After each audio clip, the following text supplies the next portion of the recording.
Oh boy, that was an interesting tune that it rolled into. Hi, I hope everybody's doing well today. My goodness. All right. I see Tom Carr, previous guest, over in the chat there. I would love to know. Oh, he's on X. Okay. I think we're having a YouTube issue, but it's fine because Hero Wes is on the case. And oh my goodness, I cannot wait until tomorrow's live stream to tell you just the world. It is such a small world. And it's, and I mean this. This isn't a Bill Burr, Billy Corgan thing, but Wes and I discovered yesterday that we are practically brothers. I cannot wait to share that story. That's on tomorrow's Friday live stream. Um, Brad Staggs and I are going to take a field trip um, down to Wes's studio in Dallas, second floor studios, and it's going to be fun. So, and if you are watching on X and you normally watch on YouTube, I know there's a community of you that exclusively watch over there. Just know that Wes is on the case trying to get that over there. But the majority of you tune in on X, so hopefully everything's okay there for you. I see everyone saying hello, and I appreciate that. But we are working on the YouTube stream now. I'm so eager to talk to my guest, Richard Gage, in just a moment. I have so many questions about September 11th, 2001. And I tell you, this is never stop asking questions, y'all, please. Because on the morning of September 11th, 2001, it was a defining moment in American history. We watched live on national TV 2 passenger jets slam into the World Trade Center. Everybody knows where they were when that happened, when you were watching it on TV. Obviously, the Pentagon, the field in Shanksville, Pennsylvania. And America was under attack, and we were all just glued to the TV.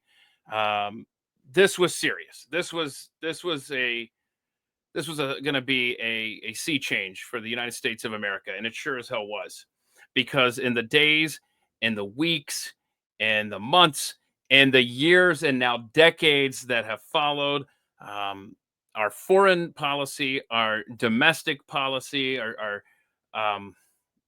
it all ties back to the morning of September 11th, 2001. The economy of the United States suffered that day. Civil liberties were taken away from Americans on that day because of that day. Trillions of U.S. tax dollars have been spent to fight this war on terror because of the events of that day. Thousands of young American lives were sent overseas to fight and die because of the events of September 11th, 2001. And if there are any lingering questions because of that day, we need to have answers. We deserve to have answers as Americans. And as someone who, at the age of 25, when that occurred, I went to bed on the night of September 11th, 2001, buying the government narrative, hook, line, and sinker. And ever since then, over time, I've had questions here and there. I've watched things just like you have, different videos, different people who have different theories about what happened on that day. And the answers, if we've gotten them, have not been satisfying whatsoever. And that leads me to my guest, Richard Gage. He is a San Francisco Bay Area architect, AIA, member of the American Institute of Architects, founder and former CEO of Architects and Engineers for 9/11 Truth. He now leads the charge for a new World Trade Center investigation. Amen. He works along with his courageous wife, Gail, at richardgage911.org. Richard, thanks so much for making time. We appreciate you. And man, I am always underdressed, but now even more so. Look at that. A suit and a tie on At the Mic Deep Dive. How do I look? You look great, I dressed man. up for you, Keith, just for you. I guess so. Thanks for making time, man. I have seen a lot of your stuff, and I was like, I have to talk to this guy. And it just, I'm so glad that you're trying to find, you and other people, trying to find these answers on what really happened on September 11th, 2001. I love the angle that you come from with your perspective. What got you interested in this whole investigation? What started the road for you, man? I can tell you the date, man. I was shocked. I was listening to the radio in the San Francisco Bay Area to Bonnie Faulkner's KPFA Guns and Butter program on Pacifica Radio. And she was interviewing David Ray Griffin. And he has written now 14 books on this subject. And I was, gosh, I know. I had not heard one alternative theory as to how these towers came down. I just, like you, hook, line, and sinker, man. Yeah. It was bad. And I was rooting for Colin Powell, you know, at the UN. Me too, bro. Yep. Issue for weapons of mass destruction. Yes. Oh my God. I wanted to go in to get those guys who did this to us. And how pissed are you in retrospect? Just never mind. Let's just say that 9/11 happened as the government said, but all of the things that have happened since, it's just that I feel so used and lied to, man. I was deceived. And that made me angry. That's what got me going, because after hearing, I don't know, 45 minutes of this explosive testimony, he was actually talking about the 156 first responders who are on record of explosions before the Twin Towers ever collapsed. And many of them before, many of them seeing flashes of light. We'll talk about that. But molten metal dripping off the beams expelled from the towers laterally, trailing thick white smoke clouds. I'm a third tower. Can you believe this? Yeah. I'm an architect, one of 90,000 members of the American Institute of Architects. I didn't get one bulletin on the third worst structural failure in modern history after the Twin Towers. So you can just imagine, I had to disprove these lies. Yeah. And I ended up proving them, and I ended up taking it to my architecture firm in Walnut Creek, California. And it turns out because they thought I was kind of nuts talking about this stuff up until this point, but I bought them pizza, made them come in and watch 45 minutes, free pizza. Okay, we'll come. All of them agreed with me at the end of this. There. Thanks. The free pizza. Yeah, right. Sure. Me too. I was just delighted that all of them raised their hands saying, "Oh yeah, my God, you're right. These are controlled demolitions." Right. So that was my first 14 architects and engineers for 9/11 Truth. Now there's 3,600 demanding a new investigation, publicly signed on to the petition. Wow. How many? What was that number again? 3,600. Oh my gosh. That's 30,000 years of combined technical credibility. That is okay. So I've obviously got a lot of questions that I want to ask you over the course of our conversation, but I know that you have an awesome presentation here. So I've got your other screen up here. I want to give the floor to you, but I'm probably going to interrupt you a lot with my questions because it's just, and I'm completely honest with my audience, is like I said, in 2001, I believed the narrative 100%. In 2002, 2003, let's go into, I believed that Iraq was, involved with terrorism and quite possibly 9/11 itself, just like you, Colin Powell at the UN. Yeah. And ever since then, just like it's, and I've talked about this before where I had trepidations going into Iraq, but I'm not going to lie, I was still, let's go into Iraq. But boy, have my eyes been opened over the last 20 plus years. And it starts with, I really do think this, and you stop me if I'm wrong here, it's Building 7. I think that if you take somebody who has questions or has an open mind, I should say, and you just say, in fact, I've got this handy dandy chart. And then I promise to turn the floor over to you. I'll shut up. I will. But it's like, you start down here, you believe the government 100%. You move up to, hey, you know what? World Trade Center 7 is a little interesting. I've got some questions about that. Then you get to the government knew it was an attack coming. The government allowed it to happen. No, 9/11 was an inside job. I'm not going to ask you to go down all of these roads, but I do want you to show us World Trade Center 7, why we should have questions about that. We're going to do it. And guess what? We're going to also talk about the Twin Towers. Okay. Because it's even more clear what's going on there once you kind of shrug off the shock and awe that we were submitted to with the deaths of 3,000 Americans and the destruction of our cultural icons, and open our minds to what we're actually seeing. They told us it was an orange, right? But it's an apple. So, yeah. So I didn't come out of nowhere. These are $3 and $10 million gymnasiums among my most recent projects and the construction administration of this high school. And then a $400 million project near Las Vegas with 6 blocks of retail, mid-rise parking structure. So I've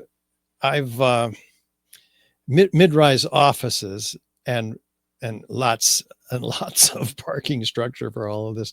So we I gave all this up in order Mm. to pursue this effort. So because it was more important, Americans had to wake up. And as I mentioned, those 14 architects all woke up as soon as they saw this information. So I knew what I had to do. And the buck stops here, right? I mean, these are buildings, and especially this one, the building 7, which most architects and engineers know nothing about, Hmm. because we've only been able to reach hundreds of hundreds of them in these conferences that we go to at the American Institute of Architects, showing in our evidence booth this building coming down, as you're going to see here in a second. And we asked them, well, what does that look like? Oh, that's a controlled demolition. Yeah. So then we say, well, did you know when that happened? No, on 9/11. Right. Yeah, this was the Right. third tower to collapse. And that's the thing. Why would you? That's where I think the fabric starts to tug. It's like, why would you have a controlled demolition of a building at ground zero on 9/11? And then and they've been lying about that, clearly, as you will demonstrate. But then that, I think, starts to unravel it, or at least it opens the door to so many questions, Richard. Oh my God, it's huge, and we're going to talk about those questions. But let's look at the evidence first. This is like, looks dwarfed next to the Twin Towers, but it's easily the tallest building in most of our states. Wow. 47 stories tall, a football field in length, away from the North Tower, part of the World Trade Center complex. And guess what? It wasn't hit by a plane. There's only 2 planes in New York, right? The North and the South Tower got hit by them. This building did not. In fact, it survived the destruction of the North and South Towers, which we'll get into. But NIST did an investigation on this. This is the National Institute of Standards and Technology, who was tasked by Congress to explain these collapses to the American people. What did they say? Well, let's look at the building destruction first. Here it is. The east penthouse collapses first in an isolated incident with no visible damage below it, hardly. And then 6 seconds later, the overall building does this. Now, again, have we ever seen this before? We all have a sense of what this looks like. In fact, we'll compare it to controlled demolition. But let's listen to Shyam Sunder, the project leader of the NIST report. What we found was that uncontrolled building fires caused an extraordinary event. The collapse of World Trade Center 7 was primarily due to fire. Fires. Okay, so fires brought that building down. Let's look at those fires, Keith.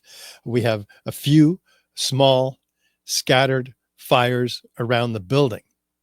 And these fires were burned out in the area of NIST's interest in the initiation of collapse on the 12th floor, where they said these fires are burning up until the time of the collapse, but they're burned out before 4 p.m. on that floor, according to the photos.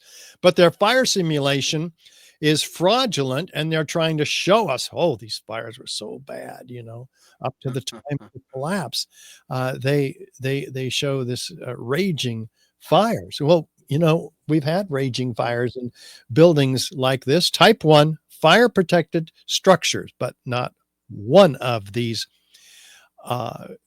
fire protected steel frame structures have ever collapsed in history. Not before 9/11, nor after 9/11, even in these fully engulfed buildings around the world. Not one has collapsed. So we're talking about an unprecedented event, which NIST tries to pass off as being due to fires. You can begin to see the problem already here. Yes. Well, let's see what it does look like. Known controlled demolitions on the left, a series of them, and building 7 on the right. Is there any similarity? Is there enough similarity to warrant an investigation into the possible use of explosives, especially since it looks exactly like a controlled demolition, especially since fire, the official cause of this building's collapse, has never in history brought down a steel frame fire protected structure. So we're going to look at the evidence here, and the evidence is akin to the features of a typical controlled demolition. What are they? Let's start with feature number 1. Is there a sudden onset of destruction? Let's listen to Dan Rather as we watch this view. What you're seeing are high shots. Now, here we're going to show you a videotape of the collapse itself. Describe that. Now we go to videotape, the collapse of this building.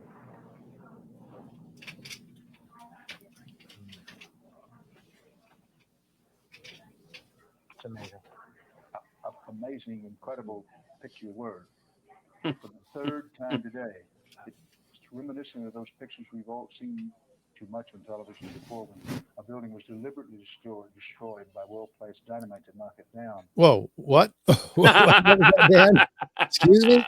Deliberately destroyed by well-placed dynamite to knock it down. Well, Dan's using his intuition here, right? We've all seen these old hotels in Las Vegas, for instance, when they bring them down in an implosion. But he's never discussed this after 9/11, nor have we seen, with 2 exceptions, this building on mainstream television coming down as if they want it to just be swept under the rug. Well, let's look at feature number 2. Is there a straight down symmetrical progression? Let's look from West Street. Yeah, pretty straight down, pretty symmetrical. You know, how do you do that, Keith? You've got to take out all the core columns in an instant, within an instant of each other, followed about a second later by the perimeter columns. That pulls the perimeter columns in on top of the core columns, resulting in a symmetrical pile, which we'll look at. So can these fires accomplish that level of precision? I mean, I can answer this, right? This is not too difficult. If they don't all go off at the right time, or some of them don't go off, you can get some pretty strange happenings like this. And like that. Somebody's got to go back into that building where the explosives didn't go off and fix that dud. And it's not going to be me. If a building is damaged on one side, then it will fall to that side. That is the physics of it. It's not too difficult. And this building, according to NIST, was damaged on one side by some beams that hit it. But NIST says this was not a significant factor in the building's collapse. They suggest that it was the other corner of the building, the northeast corner, not the southwest corner, where this building, where those fires were. So if it was damaged over there, it would have fallen to that side. So they're really trying to have it both ways. We have how fast is the building coming down? Well, David Chandler, physics teacher, documents that it comes down at free fall acceleration. He's not the only one. This has been corroborated again and again. NIST actually admitted the free fall acceleration of this building. And they suggest that, in fact, well, look at this building. What's it falling freely through? 40,000 tons of intact structural, cold, hard steel on floors that have no fire whatsoever on them. And yet not one of these beams, in this case, these beams, but most importantly, the columns gave any resistance. NIST even acknowledges that it came down at free fall for a third of its 7-second fall, which means that not one of these columns gave any resistance. Think about that. Did fire take out every one of these columns so that not one of them gave any resistance? These fires. At the same exact time? And that's the timing, exactly. Oh, wow. You think about it. You know, free fall is as fast as a bowling ball falling out of the sky. And it can do that because it has no resistance underneath it. This building had 40,000 tons of structural steel. How could it fall at free fall unless all of them were removed instantly? So we have to look at the debris pile and see if there's a total dismemberment. And indeed there is. We had a 47-story moment resisting steel framed skyscraper, where the columns and beams are welded to one to another, in addition to the X braces that are on the building. But every one of them, it appears, have been severed one from another. Buildings that collapse due to natural causes, we don't have the columns and beams severed one from another. The concrete is not pulverized to a fine powder, as we'll see. Yeah. And in building 7, the building looks damaged, certainly, but it doesn't fall like a house of cards. So it should have, if it was going to collapse at all, which has never happened due to fire, it should look something like that. So these fires did that. Let's go to the next feature. Can I just, because I just pause real quick if I could, because please, this is where my brain goes, because you just demonstrated how the way it fell was clearly a controlled demolition. So then your brain, as an American who wants to believe your government is telling you the truth about something this massive, this nation changing, you want to believe them. But then you see a presentation like this that you've you're getting warmed up, and I realize this. but you go, okay, it was a controlled demolition. Well, then how did that happen? Then obviously this was a plan. And so then you go, well, hell, how far out was this plan? Wait a minute. What? Oh my gosh, they knew this was going to. So my question to you is, as someone who is watching your presentation going, oh, no, I still want to believe my government is noble and everything is right in the world. My follow-up would be, how long would it take to set these charges if it was a controlled demolition? Oh, this is a job that takes dozens of operatives months. This does not happen in the afternoon. See? And by the way, it doesn't happen in a burning building either. Yeah, you don't right. See, I don't explosive. like this answer as an American who wants to believe that my government is good. And that is where this little chart really starts to come into play. Yeah, and let's go through that chart in detail when we get through the evidence, because I'm going to make it even more difficult for you, Keith, because NIST says, well, there's no witnesses of explosions. So how could it be a controlled demolition? Well, let's listen to a few of them. Here's Daryl, a medical student, being interviewed on 1010 Winds Radio, New York, that evening. We were watching the building actually because it was on fire. The bottom floors of the building were on fire, and we heard this sound that sounded like a clap of thunder. Turned around, we were shocked to see that the building was it looked like there was a shock wave ripping through the building, and the windows all busted out, and it was horrifying. And then about a second later, the bottom floor caves out, and the building followed after that, and we saw the building crash down all the way to the ground. We were in shock, and then a sound of a clap of thunder, the windows busting out, and then the building coming down. How about Kevin McPadden, former Air Force medic, who was on hand at Building 7? You heard explosions, like boom. It's like a distinct sound. It's not like when in compression, like boom, boom, boom, boom, boom, like floors that were dropping and collapsing. This was boom, and like you felt a rumble in the ground, like almost like you wanted to grab onto something. That, to me, I knew that was an explosion. Wow. There was no doubt in my mind. Okay, and what did Bill Rosati experience? I was standing like 2 blocks away, and all of a sudden I just seen a big flash, and then I seen the building coming down, and I just seen people just running everywhere. A big flash, and then the building coming down? Okay, how about Captain Richard Patterson of the New York Fire Department? 1-7 let go as well, and was a series of concussive explosions. Very, very interesting. And first responder Patrick Dillon. I remember feeling that, like it was like freight trains underneath the earth, shaking the earth, even shaking me. That's when we all saw Building 7 crumple in the middle, like way up at the top. It buckled. It buckled and then drop.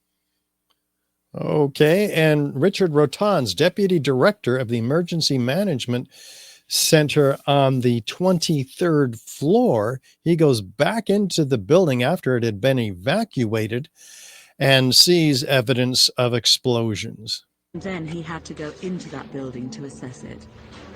You could hear the building creak above us. You could hear things fall.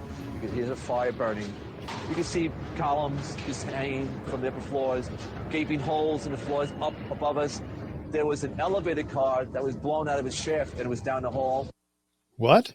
An elevator car blown out of its shaft that was down the hall, clarifying later that it was 30 to 40 feet down the hall. Wait a minute. How can an elevator shaft be blown, a car out of its shaft, and be 30 to 40 feet down the hall? This does not happen by damage to the exterior of the building, which there was some on the southwest, which is the lower left corner here. The elevator shafts are on the inside core of the building. So this is an incredible explosion inside the building, documented by Barry Jennings and Michael Hess, and they were being called to a meeting after the planes had hit the towers, but before the towers had come down. They had this experience. When we got to the 8th floor, I started walking to one side of the building. That side of the building was gone. The first explosion I heard when I was on the stairwell landing, when we made it down to the 6th floor. Then we made it back to the 8th floor. I heard some more explosions. You know, also the sound? Like a boom, like an explosion. More than one? Yes. We started walking down the stairs. We made it to the 8th floor. Big explosion. Blew us back into the 8th floor. When we get outside, a police officer comes to me and says, you have to run. We have more information of bombs, so you have to run. What? Information of bombs? Bombs like this heard in the late morning of 9/11 in the vicinity of Building 7? Yeah, here's one of the guys who can tell you I'm okay, all right? Here, hold on. You want to call your mother or something? And this says there's no witnesses of explosions at Building 7. Well, we just looked at more than half a dozen of them. We don't have time to go infinitely into the rest of them, but we do have evidence of advanced knowledge of the destruction of this building. If this was engineered in advance, people would know about it, right? Like Chief Nick Visconti, who says, we're moving the command post over this way. That building's coming down. What? He knows the building is going to come down, and yet no building, steel frame skyscraper has ever collapsed due to fires. They routinely go into skyscrapers without regard to the building coming down on them. Let's listen to Pete Hayden. Well, we had our special operations people set up surveying instruments to monitor and see if there was any movement of the building. We're concerned of the possibility of collapse of the building. And we had a discussion with one particular engineer there, and we asked him if we allowed it to burn, could we anticipate a collapse? And if so, how soon? And it turned out that he was pretty much right on the money, that he said in its current state, you have about 5 hours. Wait a minute. Not only is it going to collapse, but we know exactly when it's going to collapse. Indeed, it collapsed 5 hours later. Oh. Well, how can you make a prediction of a completely unprecedented event like that? He had to have foreknowledge of the building's collapse, of course. They won't release the name of this engineer. We'd sure like to have that. And we also have witnesses of like these mysterious construction workers walking away from Building 7 toward the CNN camera, hearing an explosion over their shoulder, looking back at the building, and then looking straight into the CNN camera and saying this. If you're in that building, it'll be coming down. The building is about to blow up. Move it back. All right, guys. Sorry. We are walking back. There's a building about to blow up. Flame, debris coming down. What? The building is about to blow up? Flame and debris coming down? How do they? Now they not only know it's coming down, they know how it's coming down. It's going to blow up. How's it going to blow up? Let's listen to Kevin McPadden, who we heard as a witness before, talking about explosions. Immediately before that statement, he made this statement. He's held back about 6 blocks away from Building 7, and he and others listening to a radio held in the hands of who he believed to be a Red Cross worker. This is what he hears. At the last few seconds, he took his hand off, and you heard 3, 2, 1. What? Oh, Bring buildings down to countdowns these days?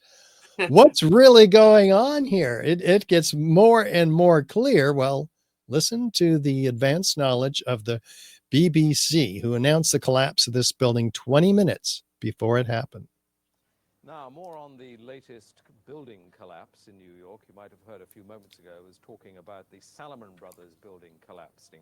And indeed it has. Apparently that's only a few hundred yards away from where the World Trade Center towers were. And it seems that this was not a result of a new attack. It was because the building had been weakened during this morning's attacks. We'll probably find out more now about that from our correspondent, Jane Stanley. Jane, what more can you tell us about the Salomon Brothers building and its collapse? Well, only really what you already know. Details are very, very sketchy. Sketchy indeed. There's the building standing behind her while they're announcing it had collapsed 20 minutes earlier. They apologized for this grievous error, Keith, calling out the confusing events of the day. Does that make them psychic? What's really going on here? So, well, we could turn our attention to CNN, who announced it at 11:07 that morning. In New York, Alan Dodds Frank joins us on the phone in Lower Manhattan. Alan? Aaron, just 2 or 3 minutes ago, there was yet another collapse or explosion. I'm now out of sight. A Good Samaritan has taken me in on Duane Street. But at 11:15, there was another collapse or explosion following the 10:30 collapse of the second tower. And a firefighter who rushed by us estimated that 50 stories went down. The street filled with smoke. It was like a forest fire roaring down a canyon. Now, as I think Patty Sabkin and others have told you, all of Manhattan is covered, downtown Manhattan is covered with thick white ash and building material. Thick white ash and building material. A 50-story building went down. No other 50-story building went down. No other building went down. There were buildings that were damaged when the towers hit them, but they're obviously talking about Building 7 here. Had this building come down at that time, we wouldn't have any video recording of it because it would have been completely obscured by the massive series of dust clouds released when the Twin Towers came down 15 minutes before that. Was it supposed to come down at that time? That's a good question. Maybe it was, and these mysterious construction workers that we just heard were going back in to fix a dud that didn't go off, and that's a possibility. So we can turn our attention to the developer of Building 7, who just 6 weeks prior to 9/11, by the way, purchased the rest of the World Trade Center 1, 2, transferring the Twin Towers and the other buildings, the other six altogether, from public hands into private hands. We'll get back to that. But here's his comments a year later on PBS about Building 7. I remember getting a call from the fire department commander telling me that they were not sure they were going to be able to contain the fire. And I said, we've had such terrible loss of life. Maybe the smartest thing to do is pull it. And they made that decision to pull, and then we watched the building collapse.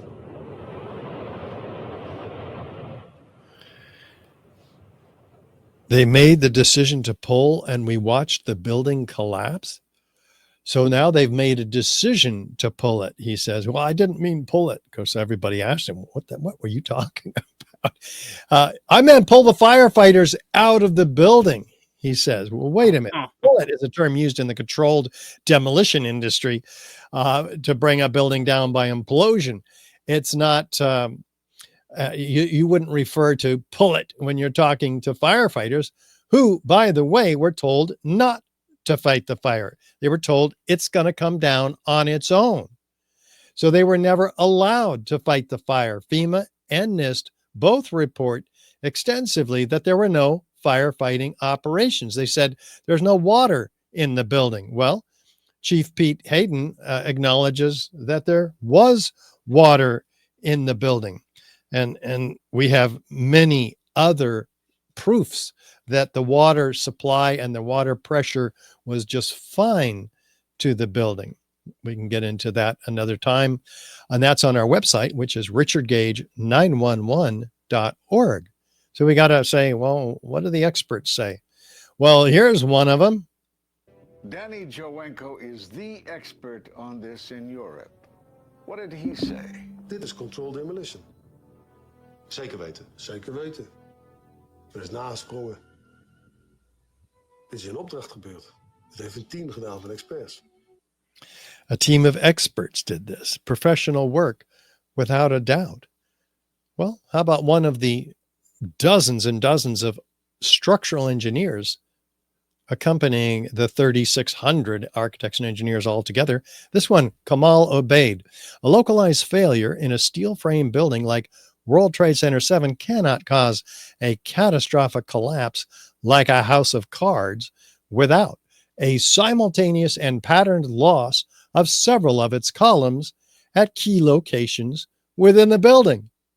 And this is exactly what is proved about 3 or 4 years ago from the University of Alaska, one of the top forensic structural engineers in the country, Professor Leroy Halsey, who spent a lot of time and dollars and put together 2 competing software programs to compare what would happen to the structure as a result of the fires in these buildings. And he found that, gosh, if columns 79, 80, and 81 failed, the building would have tipped over like this. Now, NIST, this is NIST's theory. 79 first, and then 80, and then 81 failed, but somehow it came straight down instead of over. So we have he says, well, what do I have to do to make this building in our computer model collapse? So on the left, the University of Alaska takes out all the columns in the building, floor by floor, synchronistically timed. And of course, sure enough, it mimics exactly what happened in the video, which is in the center. Whereas the US government in their computer modeling even takes out 400 structural steel connections every second, but they can't get their model to behave like the actual video of the collapse. In fact, they stop it 2 seconds into the global collapse because it begins to tip over. Well, they don't want us to see that, so they just stop it altogether, as it's also beginning to crumple up like a beer can, like a natural collapse would. So they disprove their own theory. So we have a set of conclusions. Fire did not cause the collapse of this building, says the University of Alaska, Professor Leroy Halsey. The temperature was not high enough to cause the weakening of the steel framing.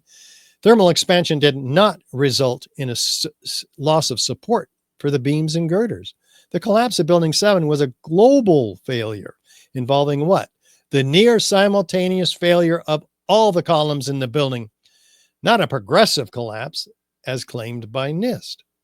So they've disproven this. This is a 135-page report that came out of the University of Alaska. You can download it at our website, again, richardgage911.org. So we have to ask ourselves, what could have brought this building down? Well, let's look at the evidence. First of all, provided to us by who? FEMA. In their Appendix C of their 2002 report, before NIST took over this investigation, They had this great metallurgical examination of the steel. What did they find?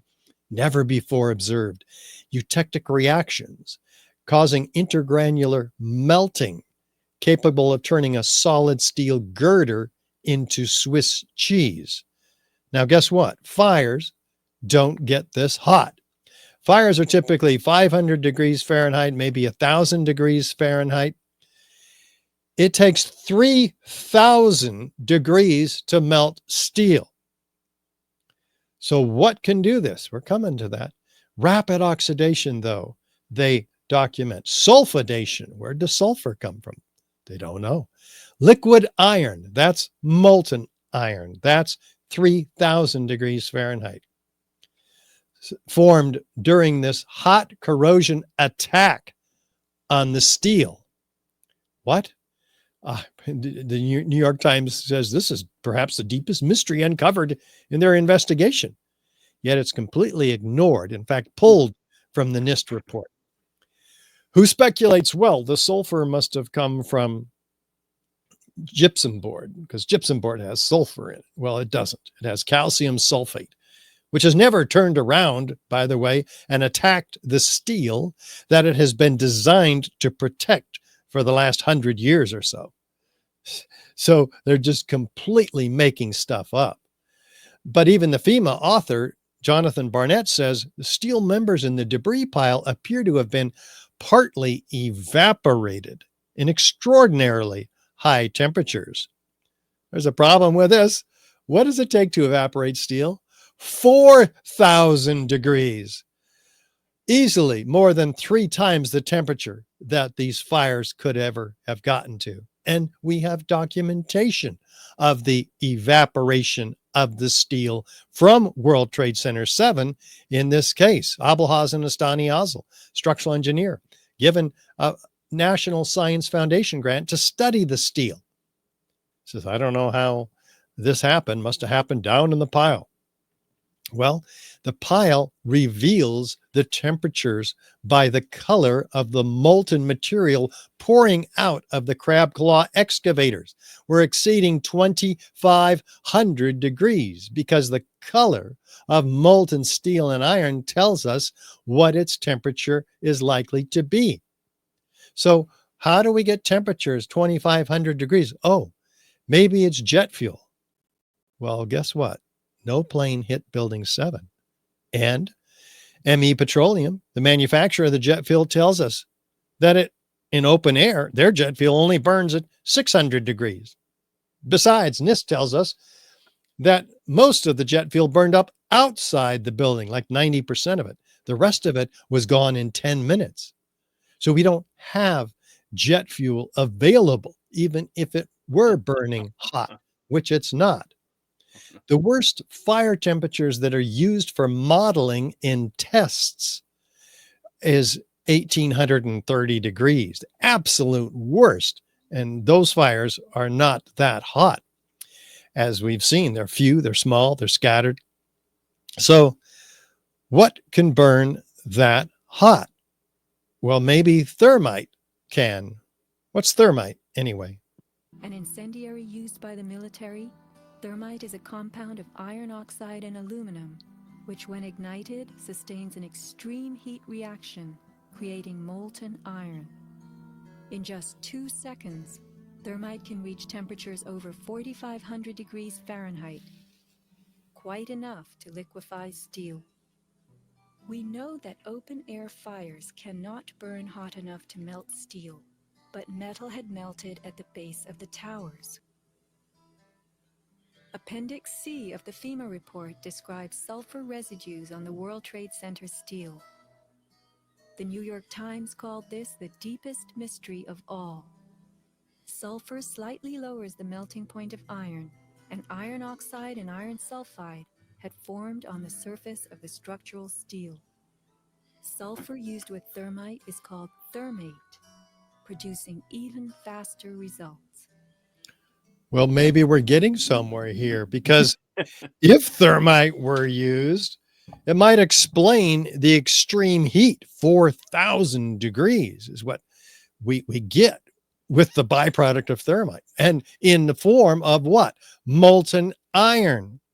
So it would explain the abundance of molten iron and previously molten iron that we're going to be looking at right now. But also explain the presence of sulfur, because sulfur is added to thermite to become thermate, much more effective at cutting through steel.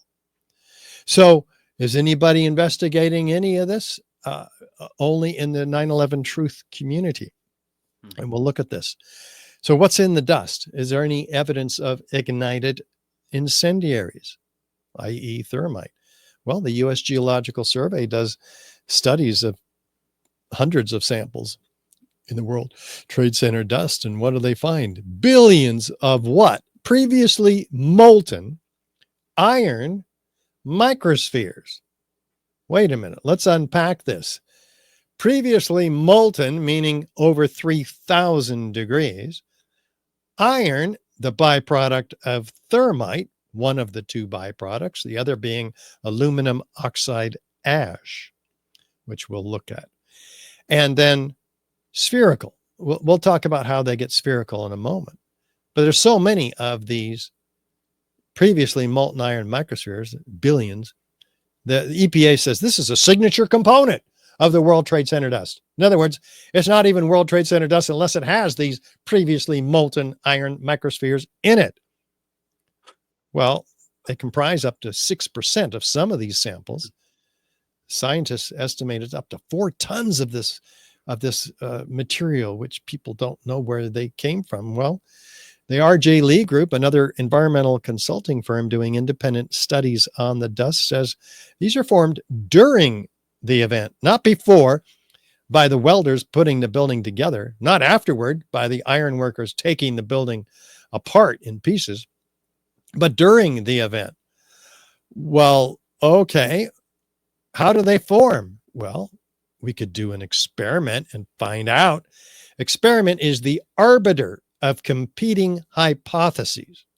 Really an important concept in the scientific method. Let's do one. Here's some thermite. What we see is what looks like thousands of sparks, but we clearly then find out that they are molten iron microspheres, which cool and fall into the pan. And how do they get spherical? Well, aerosolized liquids form themselves by surface tension into spheres. That's what raindrops are. And so under a lot more pressure, a lot smaller spheres. That's not all that's found, though. By the U.S. Geological Survey, they find melted molybdenum. That's this element in the periodic table of the elements. It melts at 4,700 degrees. Well, wait a minute. How do we get temperatures of 4,700 degrees? Remember, fires at the extreme hottest possible is only 1,800 degrees. So they're saying extremely high melting temperatures causing this. They've also found what? Evaporated lead. Lead doesn't evaporate until, I didn't know lead could even evaporate at all, but it's 3,200 degrees. Temperatures documented by the R.J. Lee Group. The presence of lead oxide on the surface of the mineral wool indicates existence of extremely high temperatures during the collapse, which caused metallic lead to volatilize, oxidize, and finally condense on the surface of the mineral wool. So there's so much evidence of temperatures completely unaccountable for in the official narrative. We have the tops of these cars parked around the World Trade Center that are toasted. What can possibly account for the toasting of the tops of these cars in a gravitational collapse? Surely the fires at the World Trade Center were put out by the mechanical action of the collapsing building. No, that is likely, except we'll find out what really collapsed the towers and Building 7 in a moment. But these clouds were very hot. Then the dust cloud hits us. Then it got real hot. I felt like it was going to light up almost. A wave, a hot, solid, black wave of heat threw me down the block. When I was running, some hot stuff went down my back because I didn't have time to put my coat on. I had some, well, I guess it was 1st and 2nd degree burns on my back. And then we're engulfed in the smoke, which was horrendous. One thing I remember, it was hot. The smoke was hot, and that scared me. I remember making it into the tunnel, and it was this incredible amount of wind, debris, heat, says that firefighter. A huge blast of hot wind gusting and smoke and dust of all kinds and debris hit me. This super hot wind blew, and it just got dark as night. You couldn't breathe. So how many of those witnesses are included in the official report by NIST in any of these 3 collapses? We always put that in quotes because we're going to find out that these weren't collapses at all. Well, is there evidence of unignited thermite? Because all of that was evidence of ignited thermite. Interesting. Let's look further. We have 4 dust samples tested by a team of 8 international scientists led by Niels Harrit in Copenhagen. And they do studies and they find these red-gray chips. They thought they were paint because they look like paint. They're red on one side, gray on the other, obviously dual layered, indicating they were fluidly applied. But they're attracted by a magnet. So they get real curious because primer paint while it has iron in it, is not attracted to a magnet. So they do X-ray energy dispersive spectroscopy in the red layer and find what? Aluminum and iron, the ingredients of unignited thermite. Oh man, what's the ingredients of unignited thermite doing in all the World Trade Center dust samples? They zoom in 50,000 times with an electron microscope, and they find what? Iron oxide particles and aluminum platelets, 1,000 times smaller than the diameter of a human hair. This is nano-size materials. They're very high tech. They're set in a bed of oxygen, silica, carbon, which is organic material, which it is put in high energy explosives to expand rapidly and knock things over. That's how explosives work. Versus incendiaries, which work by means of extreme heat, 4, even 5,000 degrees Fahrenheit. So we've got a review of the literature put out by the Lawrence Livermore Lab by this team, and they find that this has been created already. It's called super thermite, explosive composites based on thermite reactions, whose fuel and oxidizer constituents are intimately mixed on the nanometer size scale. This is developed prior to 2001. When you engineer this stuff to get so small, the surface volume increases exponentially for nano-sized materials.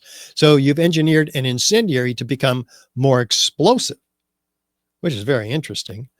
And they review the literature and find out what else. So when they put these chips in a differential scanning calorimeter, a fancy heater, which measures the resultant energy release, they find that their samples do the same thing that the Lawrence Livermore samples did. They ignite at about 750 degrees Fahrenheit. What do they produce when they ignite? So first of all, the fact that they ignited means that we have thermitic materials. So they produce molten iron microspheres with the same chemical signature as the molten iron microspheres found and produced and studied by the U.S. Geological Survey and R.J. Lee. So we know exactly where those molten iron microspheres came from.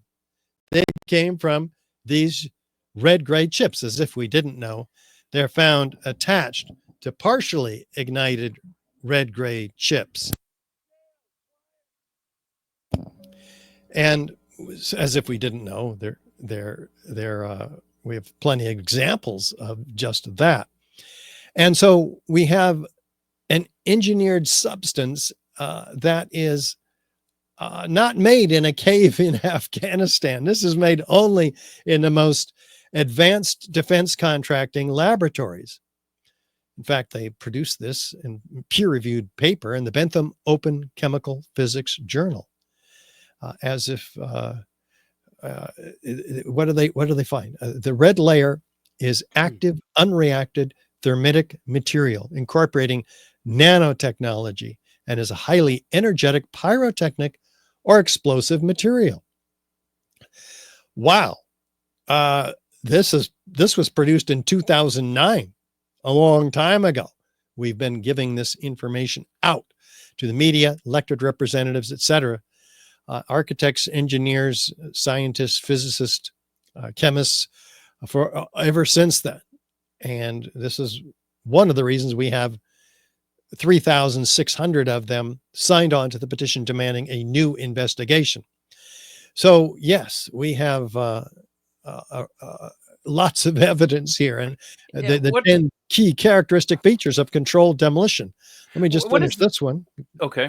And then we'll take this on. But not one of these features can be accounted for by fire, the official cause of this building's collapse, let alone all of them.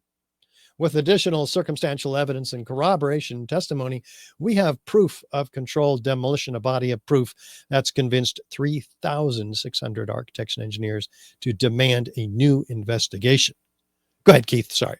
No, I was just going to ask you, what has the trajectory of pushback been in the community since when you first started to go down this road to today? 90% of it is they just call us conspiracy theorists, right? Can 3,600 architects and engineers all be conspiracy theorists, staking their reputation on demanding a new investigation? I don't think so. So clearly, this is well, first of all, it's disturbing. Okay, I'm with you on that. All right.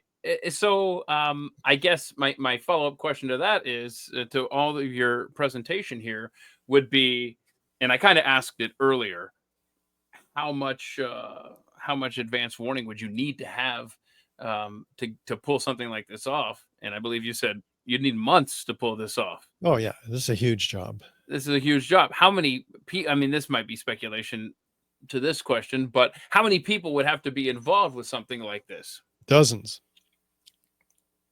Yeah. Yep. Okay. So we got dozens of people would have to be involved, months ahead of time. Yep. So you can see where this is an issue, Richard. It's a small issue. A small issue. Okay. And we're been just overlooked. Talking, yeah, but so this is World Trade Center 7. This is an event that is on September 11th. So it's obviously married to the Twin Towers falling down. And that's where just the Pandora's box of concern, for lack of a better word, begins to open here. Oh, yeah. It's huge, because if Building 7 was a controlled demolition, then we have to ask ourselves, what about the Twin Towers? I mean, is it possible that they could also have been a controlled demolition? Well, many of those architects and engineers appear and first responders appear in our film series 9/11 Crime Scene to Courtroom, which includes the evidence of the Twin Towers brought together to a grand jury for a real investigation.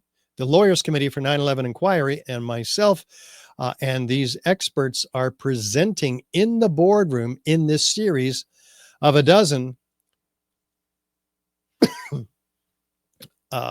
episodes in 9/11 Crime Scene to Courtroom, an unprecedented film series taking hard evidence that we've been looking at. We've only been looking at the evidence of Building 7 so far. We're going to dive straight into the Twin Towers. But this is evidence of the 9/11 crimes. We're bringing them to court. So Mick Harrison and myself, he's the litigation director for the Lawyers Committee. He does an excellent job at guiding the grand jurors what they can and can't do, should and shouldn't do, to get during this real investigation, how they treat this evidence, who can they subpoena for more information. Well, here's just a short trailer of that film series. No matter how improbable the conclusion may appear, when you've eliminated the impossible, whatever remains, however improbable, must be the truth. We're bringing alive in the film the 60 exhibits of the 9/11 WTC evidence contained in the Lawyers Committee grand jury petition that have already been submitted to the U.S. Attorney in Manhattan to present to a special criminal jury. This historic investigation is ongoing, and there's a role for you in it. Yes, you can help us bring the real perpetrators to justice. Through this film series, we're bringing together 24 experts in their fields. They ignored any scenario involving incendiaries. Demolition work, you're going to set charges on each floor. The building could not have been brought down by office fires. In other words, all of the interior columns over 8 stories came down, basically lost at once.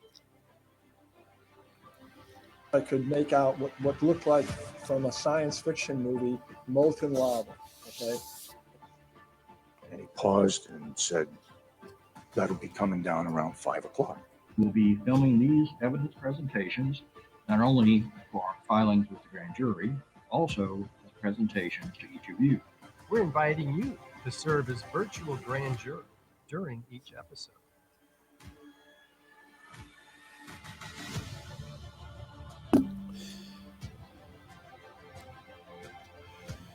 And yes, that premiered, and we've also released episode 2, and episode 3 is coming up later in February.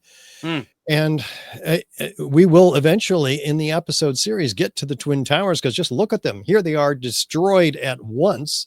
That is to say, simultaneously, so you can see the identicality between the North Tower destruction and the South Tower destruction. What are we looking at? We're looking at upward, outward, arching streamers, a geometry of fireworks, freely flying structural steel sections weighing 4 and 8 tons, laterally ejected at 80 miles an hour, landing 600 feet in every direction, trailed by what? Thick white smoke clouds. Wait a minute. Steel is not flammable in office fire conditions. Why are these steel sections trailing thick white smoke clouds? Well, Thermite, which we've already looked at the evidence for, issues thick white smoke clouds of aluminum oxide ash. So let's dive in, because we're going to see that the Twin Towers have evidence of controlled demolition also, beginning with, is there a sudden onset? Yeah, the North Tower is at rest, and all of a sudden, it's in uniform downward motion. No jolt, no hesitation upon impact of the cold, hard, intact steel below. Same with the South Tower. It's at rest, and all of a sudden, it's in uniform downward motion. This is not typical of any kind of a collapse. And we will be looking at what can and has produced this, but the official narrative tells us that the upper section above the point of plane impacts drives the rest of the building down to the ground, in this case the North Tower with 15 stories, because NIST says it's just too heavy to be resisted by the below. And their key theoretical basis for that theory rests or has been provided by Zdeněk Bezant in what he calls the crush down, crush up theory. He's from Northwestern University in Chicago, and he produced a piece of mathematical wizardry that took engineers 10 years to decode.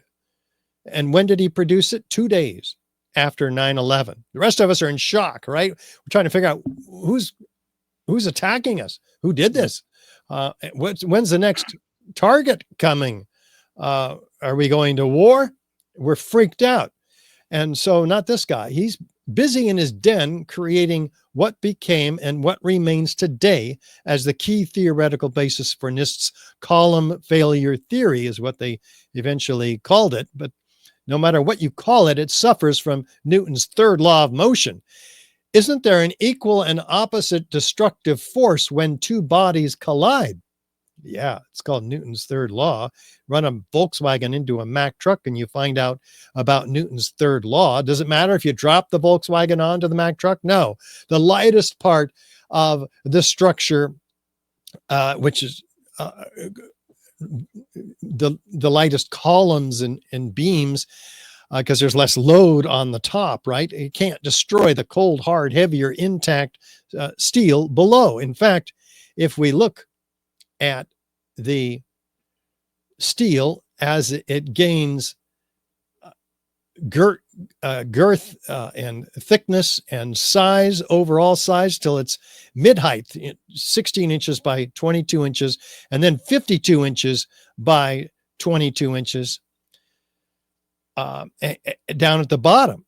So no, we don't have, we have increasing size as we get down to the bottom, until what I meant to say is 36 inches by 16 inches at mid-height, 2 inches thick, and then heavier and heavier and heavier. So interesting. Let's just look, though, at this destruction mechanism at the top. Is the Volkswagen driving the rest of the building down to the ground and destroying it? Or did the Volkswagen get destroyed before in the first 3 seconds? Take a look at the lower red line here. The top part is telescoping in on itself. There's no, in the first 2 to 3 seconds, there's no driving down of this pile driver impacting the floor below. It's being destroyed. Question is, what's destroying it? And we'll get to that. But if it were there, we would see it. But none of the photos, none of the videos show an intact of any kind upper body destroying the lower part. Something else is going on here, and we'll look at that. But if it were there, it would have crushed this spire of core columns remaining 800 feet in the air for about 6 seconds. It would have been crushed by that massive block that we're told drove it down. But then something else happens, an explosion at the base of it, shaking the dust off of it and the concrete powder, which we'll get to also. What is going on here? Is this a crush down, crush up collapse, or is this a series of explosions? Compare it to a volcanic eruption. In fact, which one is the volcanic eruption? The one on the left or the one on the right? Most people can't tell the difference. I'll tell you guys, though. Building 1, the North Tower is on the left, and a volcanic eruption on the right, with upward, outward, arching streamers, a geometry of fireworks, freely flying molten objects, trailing what? Thick white smoke clouds. We'll come back to that. But is this what's happening? A crush down, crush up theory? Or is this what's happening? John Cole shows us that no, it's not crush down, it's out and then down, leaving this spire of core columns in place for 6 seconds. So it's exploding around the spire. This completely disproves NIST theory, this diagram alone. And yet their theory goes, they were tasked by Congress to explain all 3 collapses to the American people. They had $20 million to do it. They had 2 years in this case, and they produced 10,000 pages, but they had their own objective hidden on footnote 13 on page 82 of their report. Our focus of the investigation was on the sequence of events from the instant of aircraft impact to the initiation of collapse. For brevity, the sequence is referred to as a probable collapse sequence. Well, wait a minute. Hold on a second. They say it doesn't actually include the structural behavior of the tower after the conditions for collapse initiation were reached. Wait a minute. You were tasked by Congress to explain the collapses. You're structural engineers. You can calculate the ability of the upper part to destroy the lower part. Well, they produced only 1/2 of a page with no calculations on the actual collapse. Let's read it. The structural below the level of collapse initiation offered minimal resistance. The large building mass far exceeded the capacity of the intact structure below to absorb that through the energy of deformation. The building came down essentially in free fall. Oh, there's that word again, right? It came down fast. Well, but why? Because the floors below were unable to arrest the moving mass. Wait a minute. This isn't analysis. This is pure speculation. Where's the analysis? Structural engineers do this every day for a living. Calculate the ability of a portion of the structure below to resist the weight of a section above it. This is a pre-collapse report. Should have been titled the final report on the initiation of collapse. So we go on to the next subject and we find what could have brought this building down. We did that for Building 7. We're going to do it for the Twin Towers.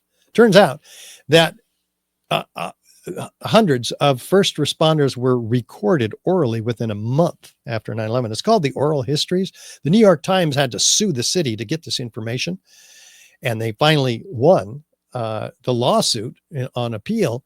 And the city had to turn over the 12,000 pages of testimony. Why were they withholding it? Probably because 156 of them reported as witnesses of explosions. Graham McQueen read all 12,000 pages. He found the best quotes, 156 of them. I'm going to read them all to you right now. No, but let's take a couple.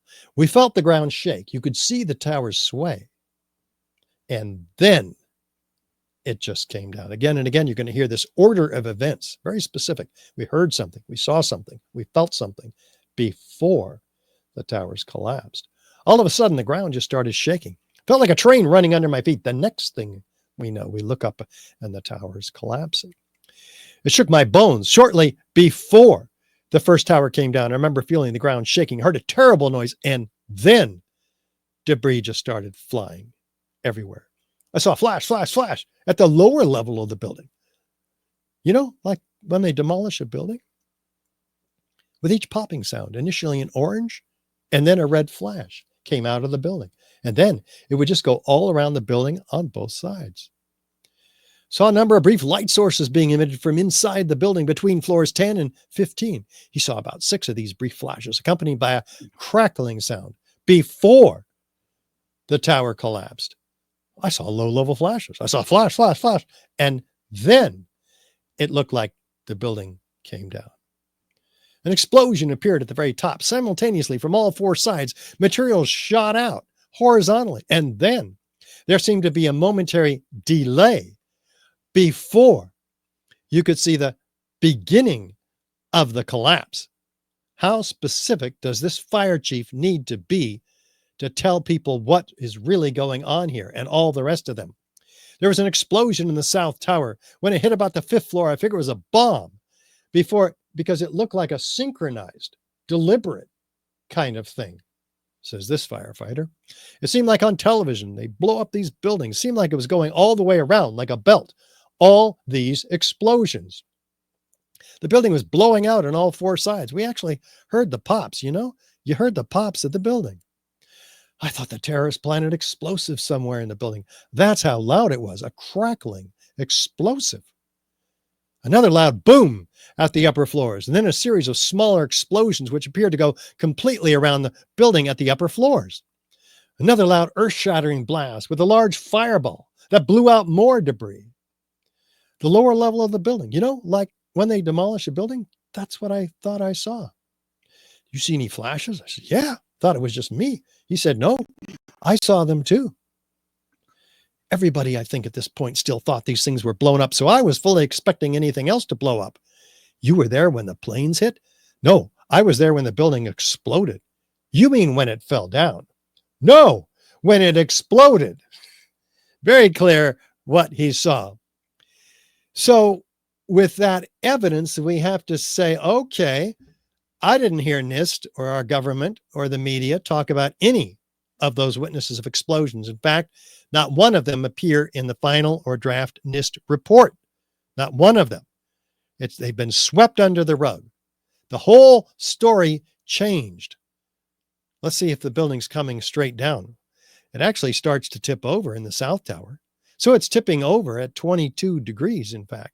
So we have asymmetrical loading from this part that's falling off the building. We have asymmetrical damage from the planes up above, asymmetrical damage from the fires up above. So how in the world do we have complete symmetrical destruction wrapping all the way around the building, just like those firefighters said? This corroborates them all the way down the building. It makes no sense. It's a non sequitur. Something else is going on here. Let's look at the leading corner of those explosions. What are we seeing in this looped video? I'm seeing dozens, well, at least a dozen, individual, relatively small explosions in this leading corner of destruction. This is not a nuclear weapon going off, people. This is not directed energy weapons. These can only be pre-placed explosives, floor by floor or every third floor. Difficult to tell. And with additional squibs, which we're going to look at in a moment in the lower left right there. So we got to wrap our mind around this. This is what the firefighters were talking about. And this is the corroboration of all of their testimony, 156 of them. Feature number 4. Let's look at those isolated explosive ejections called squibs in the controlled demolition industry, occurring 20 stories down below the zone of 40 stories down below the zone of destruction. They even occur as far down the building as 60 stories down below. There's no accounting whatsoever for these explosions, isolated explosive ejections in the official narrative. And yet we have a dozen of them simultaneously on the left side of the South Tower in this looped video here. Essentially, taking away the rigidity of the structure. It's being blown up, even if as it starts to fall over. These are wireless explosions, not wired. So this is certainly a possibility in this day and age. And so the building doesn't maintain its rigidity and fall off, reacting off of the rigid structure below and tipping over and falling off onto the floor, the ground. So it just settles back in almost as if it's been turned into a liquid of sorts. So how fast is this building, top portion of this building coming down? Well, physicists like David Chandler, a physics teacher, actually tracks the top of this building. He finds that it comes down at almost free fall acceleration, a little bit slower, 64% of free fall, meaning that 90% of its structure has been removed. There's only a little bit of structure left for whatever reason. It's not exact free fall, but it's accelerating. It's getting faster and faster and faster with each second, straight down through what? The path of greatest resistance, the 80,000 tons of structural steel beneath the point of plane impacts. Almost as if it's not even there. What can do that? We had 47 massive core columns. We had 240 or so steel perimeter columns. So this would have provided a whole lot more resistance. The building, if it was going to collapse in the first place, should have slowed down. Well, what is happening to those perimeter structural steel sections that make up that resistance? They've been removed. How? Through an explosive energy that has hurled them 4 and 8 ton structural steel sections laterally at 80 miles an hour, also clocked by physicists, landing in the skyscrapers, impaling themselves in these high rises all around the building, all around the World Trade Center, outside the World Trade Center, destroying the Winter Gardens 600 feet away, impaling themselves in the Deutsche Bank building. Also, these incredible vertical columns of the perimeter held together by spandrel panels that are ubiquitous throughout the World Trade Center site, reduced to their individual components, but they're ejected laterally, landing so far away. They are freely flying. You can see them. This is not like a banana peeling. This is freely flying, evidenced particularly by this one here, which is about to hit Building 7. Wait a minute. How does gravity work down? What's going on here? Back to, forward to, back to, forward to, out. It's going out. What force has ejected this piece of steel weighing 4 tons laterally into Building 7? Trailed by what? Thick white smoke clouds. Wait a minute. We saw where they come from. Aluminum oxide ash is the other byproduct, in addition to molten iron, that is trailing these steel columns. Steel is not flammable in office fire conditions. There's no explanation in the official narrative whatsoever for this, and the energy that's required to produce it. It's enough energy to hurl a 200-pound cannonball 3 miles. We got a problem here. Let's get to the bottom of it, because this steel is hurled outside the footprint of the entire World Trade Center complex in a 12 or 1,400 foot diameter.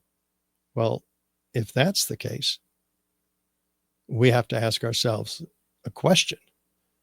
100,000 tons of steel distributed outside the footprint. What's crushing the building? It's not available to crush the building. This is more than 1/3 of the weight of the building. What's crushing the building? Maybe it's the concrete. Let's look for it, because we have 110 floors of 4 and 8-inch thick concrete in each of these buildings.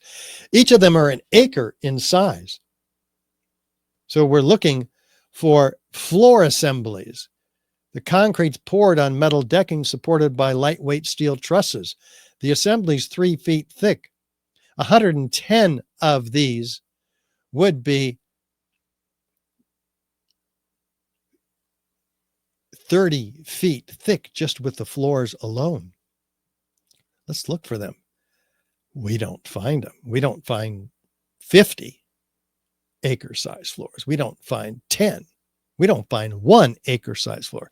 We don't find a ½ acre size floor, a quarter or a 16th acre size floor. In a real pancaking collapse, we have pancakes, floors stacked up. They're just not visible. Where did 110 floors of concrete go? Oh, there it is.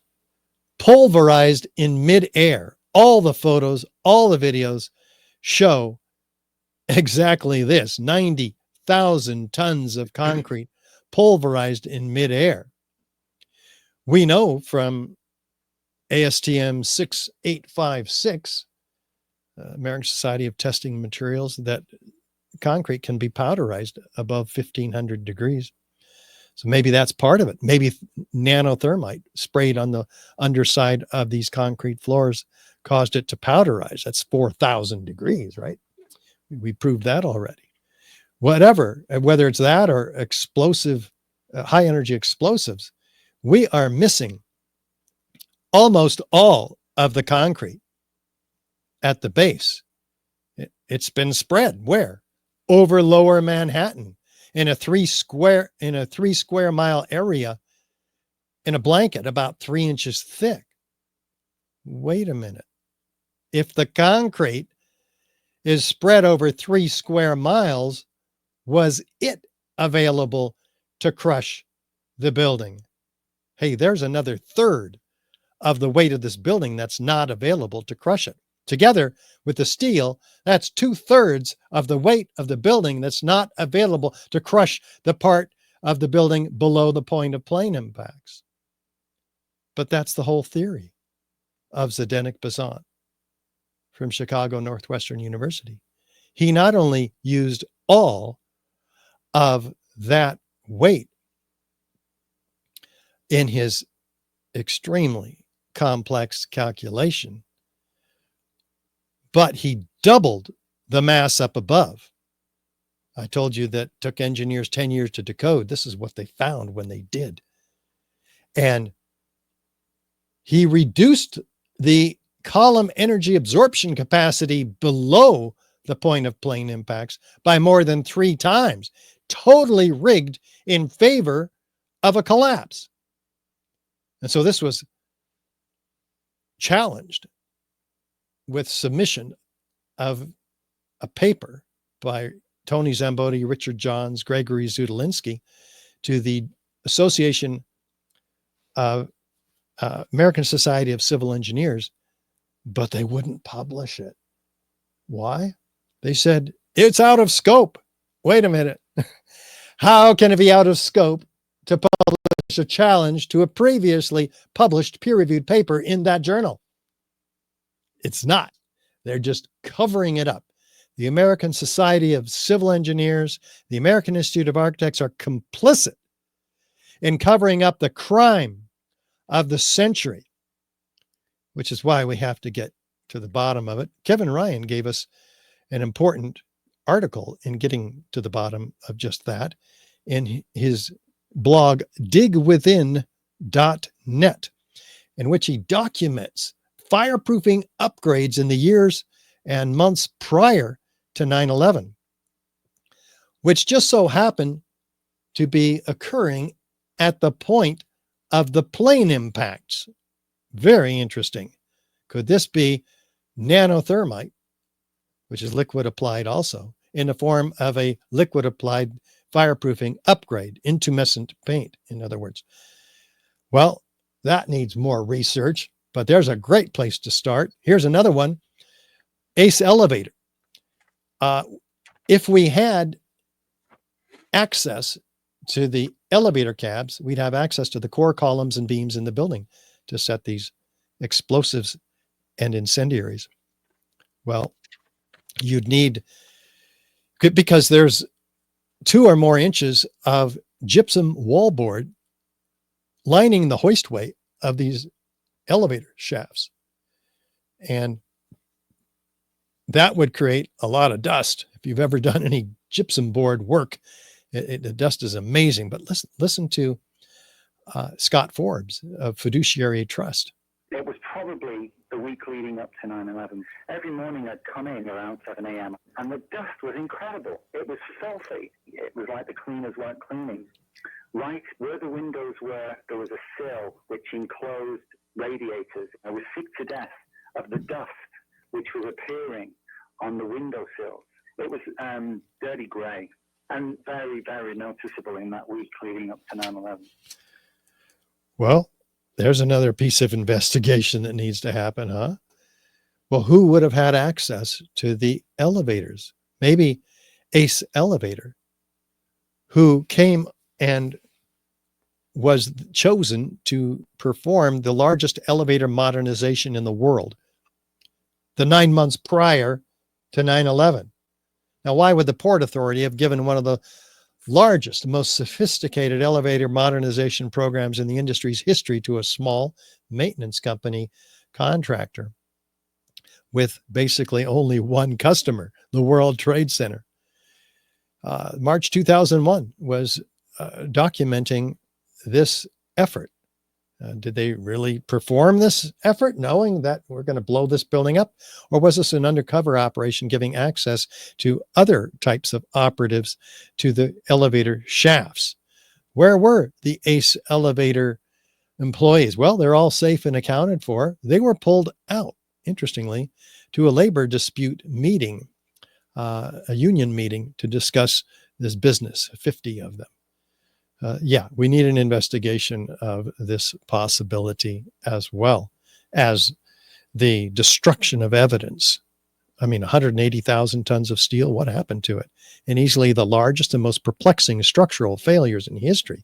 400 truckloads a day removed, lined up, starting just 2 weeks after 9/11, to take this steel where? To China for recycling, before investigators could get their hands on it and do a real forensic investigation. This is the illegal destruction of evidence in a crime scene, prompting Bill Manning, editor-in-chief of Fire Engineering magazine, to cry out, crucial evidence that could answer many questions is on the slow boat to China, showing an astounding ignorance of government officials to the value of a thorough scientific investigation.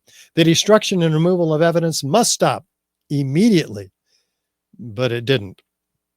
And so we have to ask ourselves, why do we have all 10 key characteristic and some very uncharacteristic features of what can only be controlled demolition with explosives and incendiaries?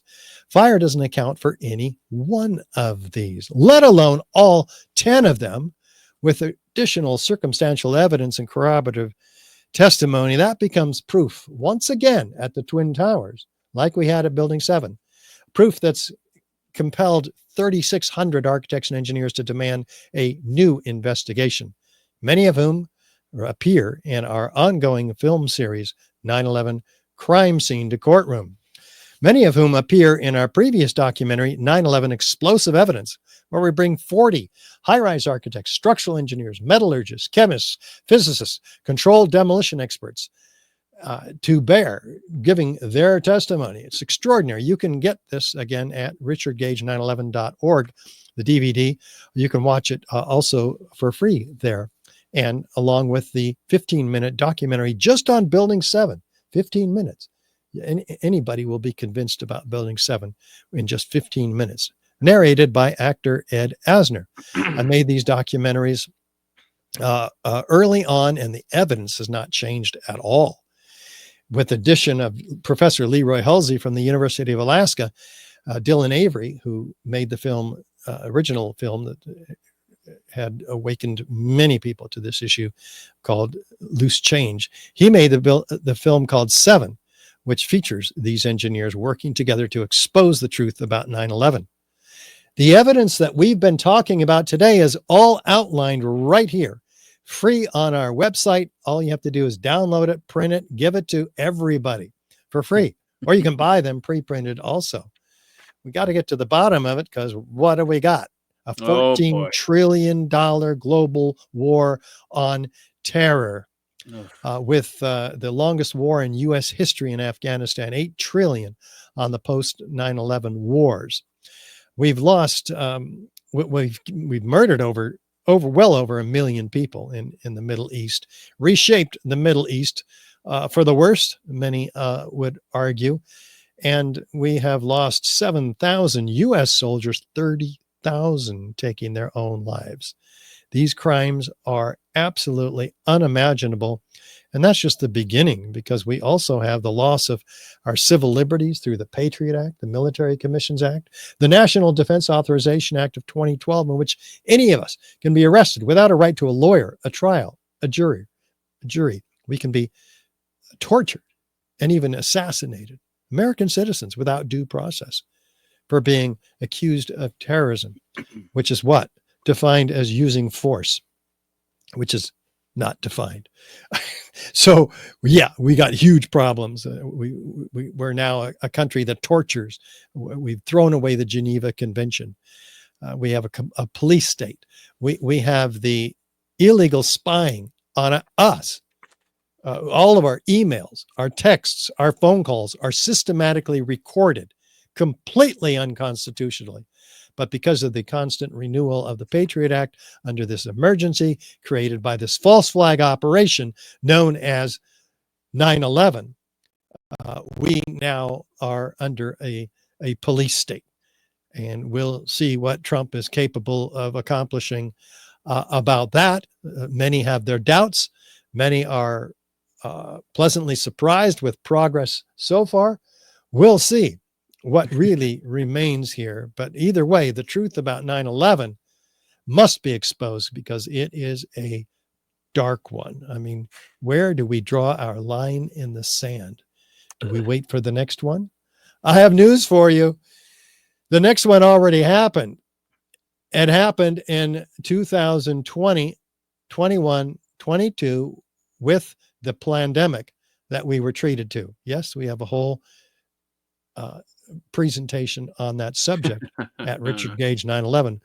While many of us were sleeping, they did it again with a false disease and the false solution to that engineered problem, which is harming far more people than it ever helped. Yeah, I think you and I would have a lot of agreement on that as well. Boy, that might have to be another topic sometime for discussion. Let me ask you this, because I really appreciate the way you've laid out these facts.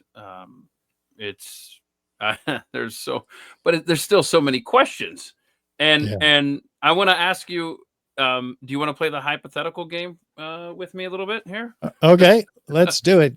So let me ask you this.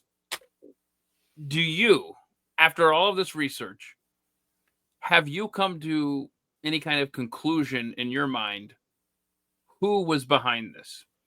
Why this would happen? Have you gone down that road, or do you try to stick just to the physical nature of this? Well, it's clear that people would have to have access to policy making to pull this off. They'd have to be running the mainstream media to pull this off and brainwash the people and censor the truth tellers. Those of us who've been speaking for more than a decade or two or more, they would have to have access to the air drills that were going on up to the day of 9/11, confusing the radar techs. They'd have to have access to the remotely controlled planes, which most 9/11, those in the 9/11 truth movement agree must have been substituted in order to control the plane's destination into the towers. After all, if the towers were laced with explosives, you wouldn't trust hijackers who failed Cessna flying school to target those planes into these towers. So let's stop right there, because I wasn't aware that you had that thought. So are the terrorists on these planes as well, thinking that they're a part of this, or are you saying that they weren't even? What's your take on most in the 9/11 behind truth movement don't think who have done some research on this area, and I have not, but the consensus, I would say, is that the terrorists, there's no evidence that they were actually on the planes. Really? That there's plenty of evidence to suggest that they were remotely guided, and that they may not have even been the civilian aircraft that took off from their original locations, but that I they think were switched. we have our next topic. Wow. Well, there are people who, like Captain Dan Hanley, who of pilotwhistleblowers.org, who talk about the uninterruptible autopilot mechanisms that were available well before 9/11, and were designed theoretically to keep a terrorist from hijacking planes. What is your hunch on what President George W. Bush knew, and when did he know it? Was he in on this as well? I doubt they even brought him aboard. He's kind of a bumbling. I think the whole thing was. It's clear that Cheney had a whole lot of information about this. Rumsfeld also.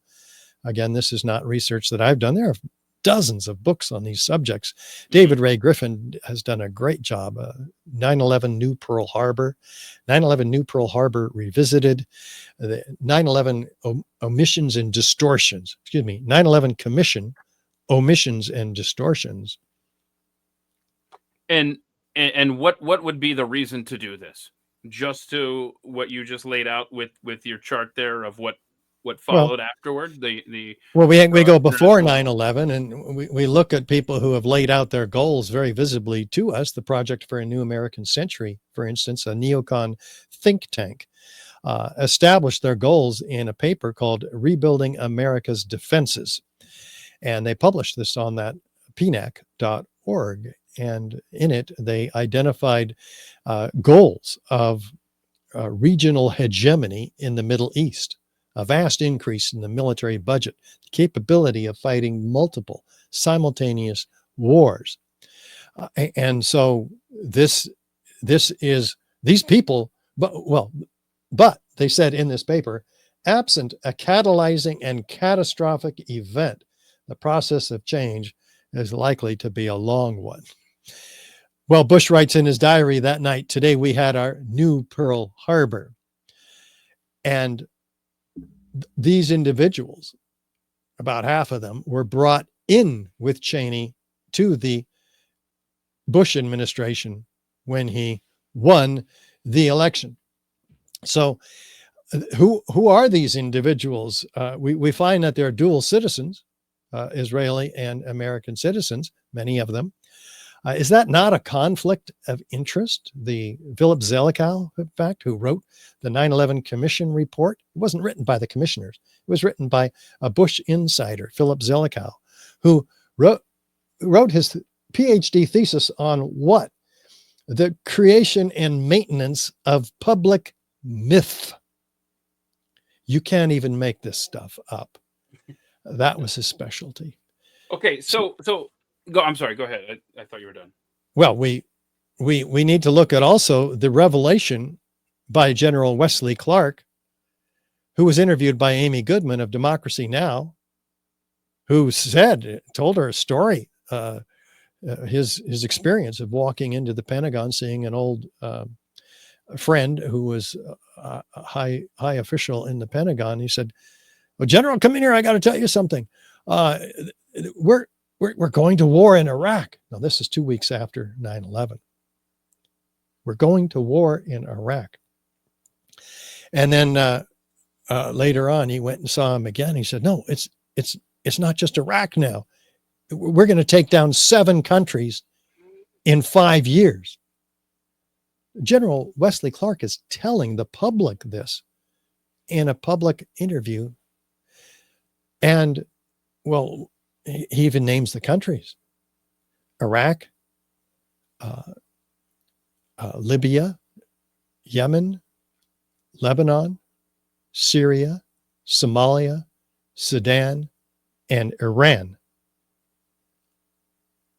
These are the countries that are as much as named in the official goals of Israel given in 1982 by the Oded Yinon plan, that every prime minister and leader of Israel almost has espoused for the greater Israel, to balkanize surrounding Arab nations and to expand their geographical territory, which they take advantage of every few years with war and deception. The Mossad's operative motto is, "Thou shalt make war by deception." So we can put some of those goals together. including the goals in Gaza right now, yet another false flag operation, which we have a whole presentation on, talking about those geostrategic goals, first of all, in a long line of them, including the acquisition of the $1.2 trillion worth of gas and oil deposits immediately outside of Gaza. So you have a false flag operation, the false invasion of Hamas into Israel, which is almost completely fabricated. And wow, this is breaking news for me. Well, I have a 2-hour presentation on this subject at All right. richardgage911.org, and I hope you and our other viewers will listen to it. We can present it live on X at your will. It goes deep into the finding of these geostrategic resources that Israel did not own. The Palestinians owned them. They're immediately offshore of Gaza. And so that's important, because if you, and Israel has laid claim to them, and it's been tied up for almost 20 years in legal battles. But if you can found Hamas in 2006 and before, which the Likud party did, and funded them to the tune of $1.4 billion distribution in cash, that Hamas all of a sudden, they knew their goals are terrorism and the elimination of the state of Israel. But out of this chaos can come order, problem, reaction, solution. So we have the chaos created in Gaza, which then they bombed 90% of the housing since then, which is genocide by definition, killed more than 50,000 people, made the place completely uninhabitable. Till today, you have Jared Kushner, who runs the Trump as his main advisor, his policy in Gaza, which they're now saying, let's move the Gazan people out of Israel. Well, this is a goal since the beginning. I mean, before the invasion of Hamas. And why else would, it's not just the 1.2 trillion in gas deposits, worth by the way, 1.2 trillion cubic feet of gas amounts to $500 billion worth of gas altogether, right? This is absolutely huge. Makes Israel, if they can steal it, independent energy-wise. Not only that, but an exporter of gas and oil, which they never knew they had before 20 years ago. Now they can export it through the East Mediterranean pipeline, which starts where? Immediately offshore of Gaza, and goes to where? Cyprus, Turkey, and Europe, and on up into Europe. A $50 billion project that's underway. But not only that, you have the Ben Gurion Canal, an alternative to the Suez Canal, which would be another $50 billion project designed to get the oil tankers coming up, not through the Suez Canal, which had been nationalized by Egypt, and only allows one-way traffic, and it's not deep enough for aircraft carriers, but they want to run it all the way up through Gaza, 3 times as long as the Suez Canal, twice as wide, two-way traffic. And where would that end? Right at the mouth of this new East Mediterranean pipeline. So the oil tankers can dump their oil into the East Mediterranean pipeline and turn around and go straight back to the Persian Gulf without going on up into and throughout Europe. So I tell you, these 3 mega projects all work together to show us why they're trying to destroy Gaza and relocate that population to tent cities in the Sinai. And that's what Trump is talking about. Well, I've got some reading to do. I didn't think that when this conversation started, we would end up here, but I've obviously got to catch up to you on your knowledge on this. I really appreciate this. RichardGage911.org for all of your stuff. It's been a fascinating discussion. I just, finding answers is tough, but I appreciate your presentation. And where was that documentary that you were playing clips from? What was the website for that again? I played a lot of clips. What are you referring to? It was the one it's like a series. I think it was. I didn't write it Oh, down. 9/11 crime scene to courtroom. Got it. And that's available on our website also, richardgage911.org. You can watch episodes 1 and 2. Episode 2 starts into the evidence that we looked at today in World Trade Center 7.